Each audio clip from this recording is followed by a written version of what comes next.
Assalamualaikum warahmatullahi wabarakatuh. Hari ini kita akan buat ide jualan yang laris manis banget. Ini ringan, lembut. Nih kalian bisa lihat ketika dipotong itu lembut tapi nggak hancur. Pas banget disantap saat udara panas atau kalau anak-anak pulang sekolah ini paling digemari. Yang pasti enak banget, ikuti aja tutorialnya sampai selesai. Sebelumnya jangan lupa like, subscribe, nyalakan lonceng notifikasinya, juga komentar. Nah, kita siapkan 2 buah jagung yang manis, kemudian di blender dengan ditambahkan 200 ml air. Ini dia hasilnya. Tapi kita saring dulu ya, biar nggak seret nyangkut di tenggorokan itu kulit-kulit jagung. Nih, kita saring seperti ini. Kemudian untuk bahan-bahan yang lain ada santan instan, bisa juga santan yang biasa dari kelapa asli tapi yang kental ya. Air, gula pasir, kemudian 1 bungkus bubuk agar-agar. Nah, ini kita tuangkan dulu. Gula pasir boleh 15 sampai 16 sendok makan. Kemudian tambahkan 1 bungkus agar-agar yang plain. Lalu santan kentalnya. Di sini Mama Eji menggunakan santan instan, lebih praktis, dan masukkan air. Sangat simpel sekali. Kemudian masukkan jagung yang udah disaring tadi. Jangan lupa pati-patinya itu diambil ya, tadi kan tertinggal. Kemudian siapkan maizena dan pasta pandan. Nanti pasta pandan kita gunakan secukupnya. Tuangkan maizena di dalam mangkuk. Kemudian kita aduk dulu nih campuran yang tadi ya. Nih, kemudian kita tambahkan beberapa sendok sayur untuk mengencerkan maizena. Nih, ini paling digemari banget jajanannya, apalagi untuk anak-anak yang baru pulang sekolah tuh lagi aus-ausnya dan lapar-laparnya ya. Makan ini seger dan sedikit mengenyangkan. Nah, masukkan pasta pandan secukupnya.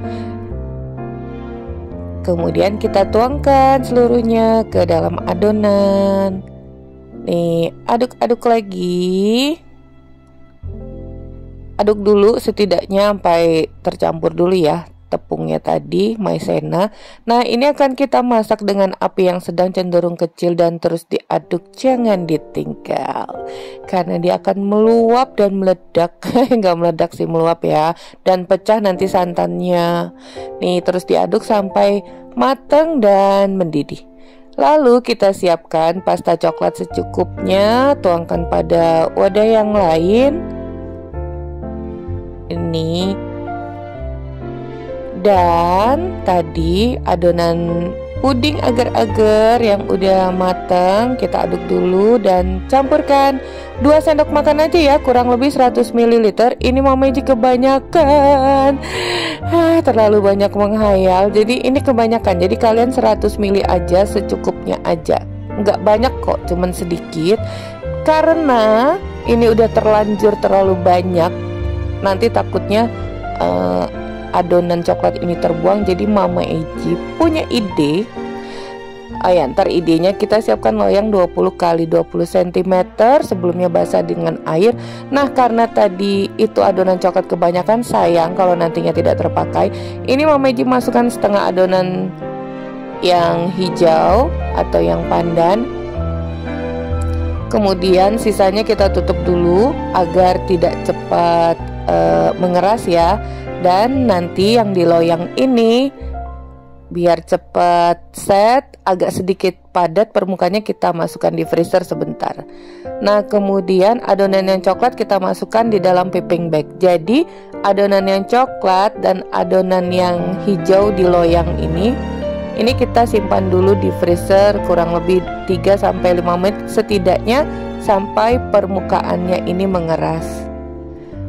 Nah, jadi seperti ini ya, udah agak mengeras sedikit permukaannya. Nih, tadi adonan coklat yang terlalu banyak takut kebuang, karena nanti kita menggunakannya sedikit aja, hanya pada bagian permukaan. Nih Mama Eji oret-oret aja nih pada bagian atasnya. Simpan lagi adonan yang coklat agar lebih mengental nantinya ya. Setelah itu dibiarkan dulu 3-5 menit setidaknya sampai agak mengeras lagi. Nah, yang di dalam panci ini nggak mengeras loh karena kita tutup tadi ya. Kemudian tuangkan perlahan dari bagian tepi saja. Nanti dia akan jalan sendiri ke bagian tengah, pelan-pelan aja. Jangan sampai adonan yang coklat ini ikut naik ke permukaan. Tapi ini kita udah agak sedikit mengeras ya yang coklatnya. Tapi cara Mama Meji terus masukkan, tambahkan itu dari setiap tepinya. Nah, seperti ini. Nah, jika kalian tadi sisihkan adonan coklat itu secukupnya aja, artinya tidak ada kesalahan seperti Mama Meji tadi salahkan. Itu adonan yang hijau atau yang padan langsung ditumplekkan semua ke loyang. Jadi tidak ada layer di bagian tengah. Nah, sekarang ini gunanya kita sisihkan sedikit adonan yang coklat untuk garnish atau hiasan di bagian permukaannya aja. Tuh kan gunakannya cuman sedikit, tadi Mama Meji kebanyakan. Nah, jadi kita bentuk aja deh garis-garis ini. Dan adonan coklat ini sudah agak sedikit mengental nih seperti ini. Jadi warna hijaunya tetap cakep terlihat. Dan pada akhirnya adonan coklat ini tidak ada yang terbuang, semuanya terpakai ya. Nah, setelah ini kita biarkan set dulu di suhu ruang. Jangan kita setkan di kulkas karena nanti hasilnya puding ini akan lebih banyak mengandung air. Sekarang kita potong pudingnya sesuai dengan besar kemasan. Nih, ini sesuai dengan besar kemasan Mama Meji ya. Tuh. Kita letakkan di dalam tray.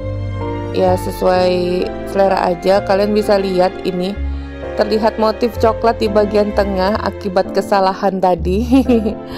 Pudingnya lembut dan lentur, tidak mudah hancur ya. Jadi masih bisa dipegang-pegang seperti itu tuh. Nih, bagian tengahnya adalah bagian coklat yang kita semprotkan tadi yang kebanyakan. Tapi kalau kalian 100 ml atau kurang dari itu, secukupnya aja untuk bagian atas. Puding ini tidak perlu ada lapisan ya. Langsung pure kalian tumpahkan seluruhnya ke dalam loyang. Tinggal dihiasin deh atasnya dengan yang coklat. Jadi bisa lebih simpel. Tapi akibat kesalahan tadi dari Mama Meji, coklatnya kebanyakan, jadi unik juga ya bentuknya. Tuh, walaupun kita ekstra kerja buat menjadi 2 lapisan. Oke ya, nah ini bisa kalian jual, harganya disesuaikan, tentunya akan laris manis, rasanya enak banget dan lembut tapi tidak mudah hancur. Nih seperti ini tuh, lapisan tengahnya lebih bermotif karena kesalahan adonan coklat tadi yang kebanyakan. Tinggal di straples dan disebarluaskan. Oke ya, sampai di sini dulu resep kita hari ini. Semoga bermanfaat. Bertemu lagi di resep Mama Meji berikutnya. Thank you for being with me today. Assalamualaikum warahmatullahi wabarakatuh.